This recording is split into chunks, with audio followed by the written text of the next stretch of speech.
बिस्मिल्लाहिर्रहमानिर्रहीम। अस्सलाम वालेकुम नाज़रीन, प्रोग्राम में आपको खुशामदीद कहते हैं। खैबर पख्तूनख्वा में फ़ाइनली जो है वो पहला मरहला जो बल्दियाती इलेक्शन का है वो कल हुआ है। आल्दो बहुत सी जगह पे डिस्टर्बेंस ज़रूर हुई है, कोई बड़ा जो है वो इस तरह का हादसा पेश नहीं आया। बड़ा खुशाइंद रहा कि बल्दियाती इलेक्शन जो कि गली मोहल्ले का इलेक्शन होता है उसमें बहुत सी चीज़ें देखने में आती हैं, क्योंकि अगर तसलसल चलता रहेगा तो शायद ये हादसा कम होंगे। लेकिन ओवरऑल मैं आपको बताता जाऊँ, 17 अजला में ये इलेक्शन जो है वो हुआ और उसमें से 66 तहसीलों में इलेक्शन होना था। उनमें से कुछ 65-64 के मामलात हैं और एक दो एरियाज़ में जहाँ पे हमें नज़र आया, एक DI खान में जहाँ पर ANP के जो रहनुमा थे उनको कत्ल कर दिया गया। इसी तरह जो है वो दुरानी साहब का जो इलाका है बन्नू, वहाँ पर भी कुछ मामलात है। और अब शावर में भी हमने देखा कि कुछ पोलिंग स्टेशन है जहाँ पर इलेक्शन जो है वो मुलतवी होगा, तो डेफिनेटली उसका रिज़ल्ट उन्हीं 5 पे बड़ा डिपेंड करेगा। तो यूँ ओवरऑल मैं आपसे शेयर करूँ तो तहरीक-ए-इंसाफ तो क्योंकि हुकूमत में है और गुज़िश्ता 5 साल के बाद ये तीसरा यानी 8.5 साल से तहरीक-ए-इंसाफ जो है वो खैबर पख्तूनख्वा में इक़्तिदार में है। उस हवाले से खैबर पख्तूनख्वा में तहरीक-ए-इंसाफ को बड़ा दचका लगा है पार्टी की गलत पॉलिसियों की वजह से। यानी ये तो कहा जा रहा है कि बहुत हद तक डेवलपमेंट भी हुई है, सेहत हेल्थ कार्ड बल्दियात पहले भी करवाए, लेकिन उसके बावजूद जो इख्तलाफात हैं पार्टी के विदिन पार्टी इख्तलाफात है, टिकट की सही तकसीम ना की गई, जिसकी वजह से मौलाना फजल रहमान ने यहाँ पे बड़ा तगड़ा सरप्राइज़ दिया है। और मौलाना फजल रहमान बड़े अरसे से आपने देखा होगा कि वो KpK के मुख्तलिफ एरियाज़ में वो अपनी वर्किंग करते हुए नज़र आए और उनकी टीम ने बड़ी अच्छी कारकर्दगी अभी तक पेश की है। अभी तक ओवरऑल अगर हम बात करें, जो 65 तहसीलें हैं जिनके इलेक्शन भी हुए हैं, उसमें जो सूरत हाल सामने आई है अभी तक 11 जो है वो जो तहसीलों की अगर बात करें, क्योंकि तहसील कुछ क्योंकि सिटीज़ करा दिए गए हैं 5, वो मैं आपसे अलग शेयर कर दूंगा कौन से 5 सिटीज़ हैं। सिटी मेयर जिसको कराएंगे और फिर उसके बाद तहसील चेयरमैन है। यानी ओवरऑल अगर हम ओवरऑल देखें तो 60 यानी तकरीबन तहसील चेयरमैन होंगे और 5 सिटी मेयर होंगे। उसमें से 11 यानी मौलाना फजल रहमान की जमात लेने में कामयाब रही और 11 ही तकरीबन अभी तक PTI ने लिए हैं। यानी PTI और JUI बराबर हैं, लेकिन 3 आज़ाद हैसियत में जो जीते हैं उनमें से 2 बताया जा रहा है कि वो बेसिकली तहरीक-ए-इंसाफ के ही नाराज़ यानी जिनको टिकट नहीं दिया गया, यानी हमायत याफ्ता तो ज़रूर है, तहरीक-ए-इंसाफ ही बेसिकली वहाँ पर है। नून लीग 2 लेने में कामयाबी और ANP ने भी 5 नशस्तें जो है वो अभी तक हासिल करने में कामयाबी। यानी ये 31 नशस्तों का आपको मैं रिज़ल्ट बता रहा हूँ और बाकी जो है अभी आप समझें कि तकरीबन 50% रिज़ल्ट बता रहा हूँ, 50% अभी पेंडिंग है। तो डेफिनेटली इसमें सरप्राइज़ जो दिया है वो दिया है JUIF ने। अच्छा, इसमें कुछ बड़े हैं। अच्छा, पेशावर के हवाले से कुछ गलत खबरें भी चल रही हैं। वो क्या चल रही हैं मैं आपसे थोड़ा सा शेयर कर लेता हूँ ताकि आपके लिए आसानी हो जाएगी कि बेसिकली एक तो ये 17 अजला है, 66 जो है वो इसकी टोटल तहसीलें हैं और 2383 जो है वो यूनियन काउंसिल्स हैं, 14300 से ज़ायद यानी टोटल जो है वो नशिस्तें हैं। ये तो एक ब्रेकअप आपके सामने रखता हूँ। इमरान खान को अभी तक ये बड़ा जो कहा जा रहा है कि इलेक्शन इमरान खान को ये भी कहा गया कि आपकी पार्टी को नुकसान होगा। अब ये दूसरी तरफ देखा जा रहा है कि इमरान खान ने इवन उस वक्त बल्दियाती इलेक्शन करवाए जब महंगाई अरूज पर है, कोरोना अभी जो है वो उसके ख़तरात भी बाकी हैं, फिर उसके साथ साथ बलूचिस्तान में जो आपको समझा कि तब्दीली सामने आई है, फिर विद इन पार्टी बहुत सी चीज़ें थी, लेकिन इमरान खान ने यह कहा कि नहीं इलेक्शन करवाएंगे और ये एक बड़ा फ़ैसला था। आल्दो के कुछ PTI रहनुमाओं ने कहा कि इलेक्शन ना करवाए जाएं, तो लेकिन करवाए गए और अपनी ही पार्टी के नुकसान होने दिया। ये यानी नुकसान है कि आप देखेंगे कि ओवरऑल 66 सीट्स में से जो बताया जा रहा है अप्रॉक्सीमेटली हो सकता है कि वो 30 क्रॉस करें या 25 तक जाएं, लेकिन ये भी कुछ हल्कों में ये कहा जा रहा है कि उनकी कामयाबी है, कुछ हल्कों में कहा जा रहा है नहीं उनकी नाकामी है, लेकिन आगे चलेंगे उसमें हम बात करेंगे। अच्छा, तहसील मेयर यानी तहसील जो चेयरमैन है वो है 66 में से अगर हम बात करें तो 61 है। 5 ऐसे शहर हैं जिसमें जो है वो सिटी मेयर का उसको जो है वो दर्जा दिया गया है, सिटी कौंसल या आप उसे कहें। उसमें पेशावर है, मर्दान है, DI खान, कोहाट, बन्नू, ठीक है, ये सिटी मेयर का दर्जा कलाएंगे। और ओवरऑल जो मैं बताया कि पेशावर का जो हल्का है वहाँ पर भी 5 यूनियन काउंसिल में अभी वहाँ पर लड़ाई झगड़े हुए हैं, वहाँ उसको रोक दिया गया है। तो चीज़ें जो है वो नज़र आ रही हैं कि किस तरीके से किस तरफ जो है वो चल पड़ी है। लेकिन कुछ चीज़ें मैं आपको बता दूँ कि पेशावर के एक हलके को लेकर नहीं, पेशावर जो ज़िला है उसकी 7 तहसीलें हैं, ठीक है। 7 तहसीलों में से 2 तहसील हैं या 3 तहसीलों में JUIF ने बड़ा टफ टाइम दिया है और वो आगे निकली है, यानी निकालने में सीटें कामयाब हुई है।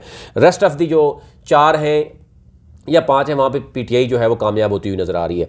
लेकिन पेशावर की जो बात की जा रही है, बार बार पेशावर को कुछ चैनल्स शायद ये समझ नहीं पा रहे, और मैं ये समझता हूँ कि ये बहुत ज़रूरी है कि हमारी जो रिपोर्टिंग टीम होती है उसको भी बल्दियाती इलेक्शन या कोई भी इलेक्शन हो उसको पहले डायनामिक्स समझने चाहिए। वो बेशक सेनेट का हो, वो बेशक कौमी असम्बली का हो, ज़िमनी इलेक्शन हो, बल्दियाती इलेक्शन हो, उनको ये समझना ज़रूरी है, क्योंकि जब खबर दी जाती है तो हम देख रहे होते हैं कि बड़े बड़े चैनल्स ने गलत खबर दी है।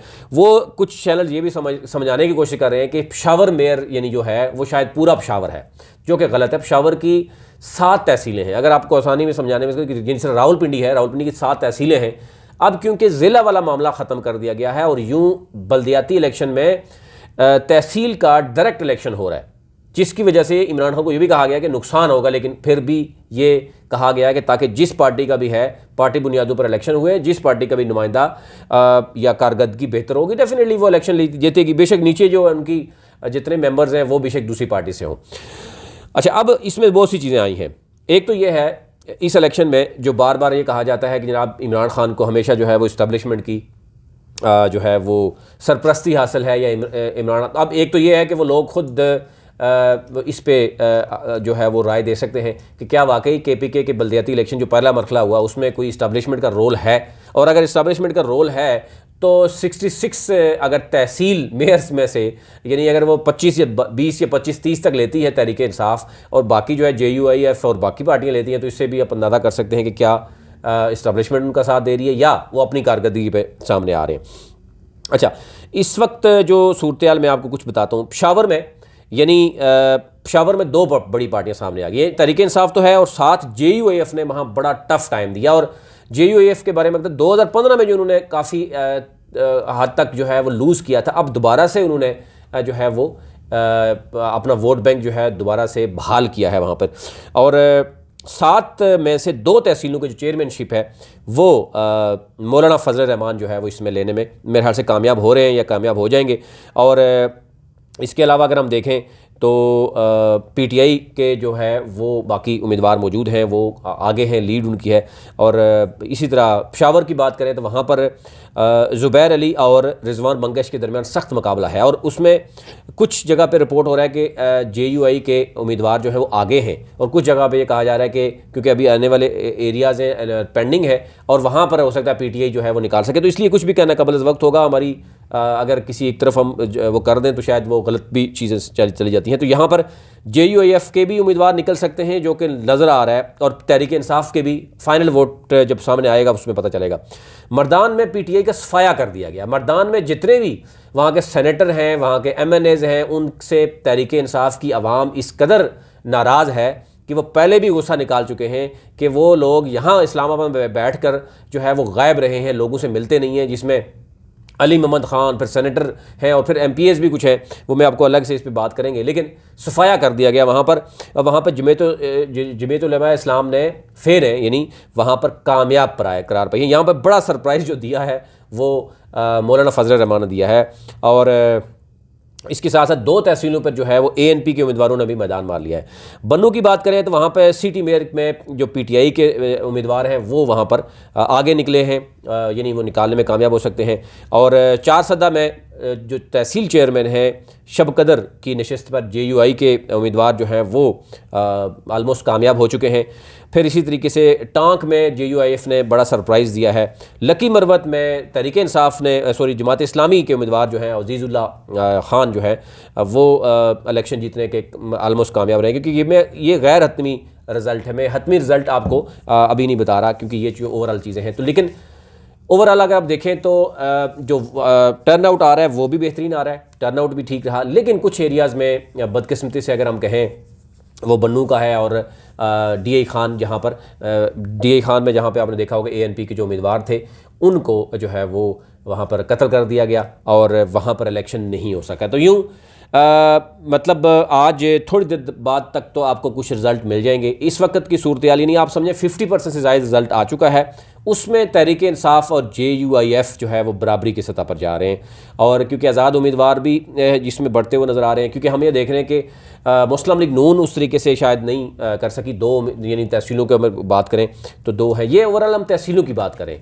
लेकिन ओवरऑल जब आपके सामने मैं रखूँगा पूरा यानी सेटअप के टोटल जो है वो 3000 से ज़ायद जो उम्मीदवार हैं, उनमें से कौन किस तरह यानी PTI की कितनी सीटें हैं, JUI की कितनी है, पीपल्स पार्टी की कितनी है, ANP की कितनी है, और इसी तरह जो बाकी जमातें हैं उनकी पोजीशन क्या है।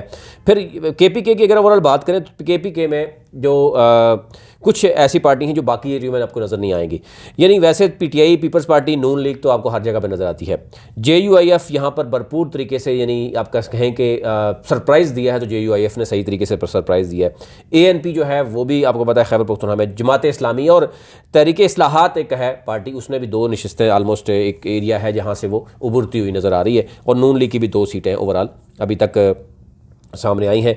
अब आगे चलेंगे, देखेंगे कि क्या पोजीशन होती है। लेकिन नज़र यही आ रहा है कि इसमें ANP जो है वो 10 तक पहुंच सकती है और PTI और JUIF के दरमियान कांटेदार मुकाबला है। लेकिन कुछ एरियाज अभी बताए जा रहे हैं कि जहाँ पे तहरीक इंसाफ को शायद एज हासिल होगा, कुछ भी कहना कबल वक्त है। लेकिन ओवरऑल अगर हम देखें तो 50% रिजल्ट में 11 नशिस्तें अभी PTI और JUIF लेने में कामयाब हुई हैं, और उसमें जो है ANP जो है 5 और बाकी जमातें जो है 2, 3, 4 तक अभी तक पहुंची हैं। तो यूँ मुकाबला JUIF और उसका है। लेकिन अब इलेक्शन की डायनामिक्स को समझना पड़ेगा कि बेशक इसमें हम देखें कि तहरीक इंसाफ को शिकस्त हुई, लेकिन इमरान खान का ये जो यानी स्टेप था वो इसमें कोई दूसरी राय नहीं कि ये एक अच्छा स्टेप था। बजाय इसके कि वो डर जाते, वो खौफजदा हो जाते और इलेक्शन ही ना करवाते जैसे कि बाकी पार्टियां करती हैं। और यही सूरत हाल हमें नज़र आ रहा है कि पंजाब में भी हो सकती है, पंजाब में भी बड़ा टफ टाइम मिलेगा तहरीक इंसाफ को बाकी। लेकिन ये तसलसल बरकरार रहना चाहिए। कोई भी पार्टी आती है उसको इलेक्शन और ग्रास रूट लेवल पर आवाम को इख्तियारात शिफ्ट करने होंगे। और ये MNAs MPAs जो ब्लैकमेल करते हैं, ब्यूरोक्रेसी जो ब्लैकमेल करती है, और अगर आप गुज़िश्ता कई सालों से देखें कि इतना फंड जो है वो कहाँ लगा तो आप सरप्राइज़ हो जाएंगे। एटलीस्ट ये होता है कि बल्दियाती इलेक्शन के नुमाइंदों के थ्रू जब आप बजट देते हैं तो एक गली महल्ले के बच्चे को भी पता होता है कि हमारे जो काउंसलर है उसके पास कितना फ़ंड आया, वो कितना ही उसमें से खा सकता है। और अगर वो करप्शन करेगा तो वो अपने ही इलाके में अपने ही लोगों के ख़िलाफ़ जो है वो अगर वो इस तरह की काम करेगा तो अपने ही लोग के सामने उसका गिरबान होगा।